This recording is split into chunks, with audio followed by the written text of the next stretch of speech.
today we got a question from Max, and Max's issue is that he feels down in the dumps because he feels like an embarrassment. He said recently he had his very first competition and he choked. He said that he was up by an advantage and then the guy started to come back and started to rally back towards him, and he says he felt overwhelmed and he gave up. He says the guy ended up getting him in a collar choke, and he said it was really rough because Max sort of saw himself as a pretty tough guy, but then he felt like such a bitch. He gave up. In his own words, he said he bitched out. Worst of all is that he got choked out in front of his family, his friends, his coaches, and his teammates all got to witness him get just choked out in front of him, right? So he feels terrible about it. He feels like an embarrassment. He's wondering if I have any tips or ideas on it. So, brother, thank you for the question. And Max, man, when you sent that message, you may know about my very first loss. I instantly thought about my very first loss in wrestling. It was my very first match ever, very first loss. Went out there, just like you, very first tournament, very first loss. I went out there and I went against a guy that was a couple years older than me. And I remember we were locked up and he clubs me over the head. And I'd never felt that before, someone clubbing me with all their strength. It felt like my bones shook. Afterwards, he took me down and I just laid on my back and got pinned. It was like 10, 12 seconds. I bitched out.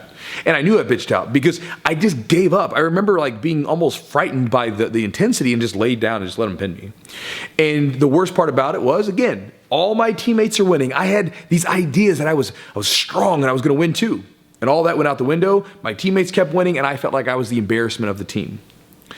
Now that night, when we were done, we all went out to go get food together. Coach took us out to get some dinner. And I remember I'm just sitting there because I was sulking. I felt so terrible. And all my teammates, they're trying to lift me up. They're like telling me it's okay, man. It's all right. There's going to be more matches coming up, whatever. And I remember Coach, he's like, look, guys, if you guys don't get him to eat something, I'm going to punish you guys when we get back to the wrestling room tomorrow. And so everybody's like, look, you got to eat. So I ate. It wasn't that tough of a sell because I was a chubby kid back then, so I ate my food. But the whole night, nobody was embarrassed by me. Nobody said anything negative. They were all trying to lift me back up because they all understood this. This is the path of the warrior, right? You're throwing yourself into the unknown. You're putting yourself out into the fight, and that takes courage. And everybody respected that because they had all done it themselves. Everyone that was around me, all those guys that were winning that night, they'd all lost. Every one of them knew the sting of their first loss. They knew what it was like. And so when I experienced mine, they weren't making fun of me. They weren't embarrassed by it. You know, there's almost like a proud thing. Like when one of my students loses, you know, and they get back up and they keep training, they keep competing, I'm proud of that because it's like, look, man, you experienced that first loss. You didn't let it discourage you. You got up and you kept going. That's a respectable thing. Too many people give up at the first sign of adversity. Something gets tough and they just quit. They fold, right? It's a respectable thing to do, to get just smashed, to fall flat on your face, to get your ass back up and you keep going again. That's a respectable thing to do because so many people don't even put themselves out there. You know, like for instance, competing. This is something in jiu-jitsu. So many guys don't compete, not because they don't want to, but because they make excuses and they say like, you know, whatever. And they convince themselves that they don't really want to compete. You know, but they want to. They deep down, they would love to compete, but they don't because they're scared. Because the difference between the coward and the person that exercises courage is the person that exercises courage, they have fear, but they just go anyway. The person that's a coward, they hear fear, they see the fear, they experience the fear, and they follow it, and they just run away. And so you chose to go forward. You know, you exercise courage. And I would tell you to continue doing that. Again, you chose the path of the warrior, and every warrior knows the battles are going to be lost. There's going to be battles that are lost. It's just a foregone conclusion. But you get yourself back up, you sharpen your weapons, and you get back to battle because the war's not over. There's always another chance. There's always another battle on the horizon. You always have another chance to compete again, brother.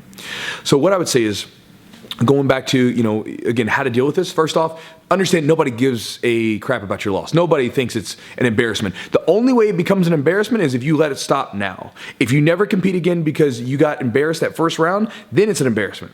But if you get back up, dust yourself off, and you keep going forward and you get that win, at least showing that you're going to keep training and you're going to keep persevering, that's a respectable thing to do. That's something to be proud of.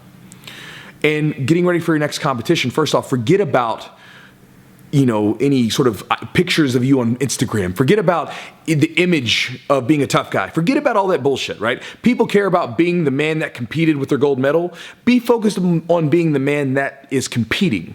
Focus on what are you going to do in the competition? What kind of techniques are you going to use? Drill those suckers. Think about all the things you did wrong at the last competition. Work with your coach. Fix them. Get ready for the next tournament. And remember what it was like to lose. Remember the sting of that loss. So that when you don't want to go and do the right things, like you don't want to train as much, or you don't want to eat the right foods, or you don't want to go for a little extra cardio, like an extra run or bike ride or whatever it might be, think about what it was like to lose. Think about what it was like to put your head down and feel like such an embarrassment, even though you're not an embarrassment, but think about what that felt like to you, and then use that to push yourself forward so that you continue to get better and better and get ready for the next competition. So, Max, dust yourself off. Damn motorcycles are loud, man. Dust yourself off. Shake off this idea of being an embarrassment and get out there and compete again. And I hope this video helps you, brother. Thank you so much for the question.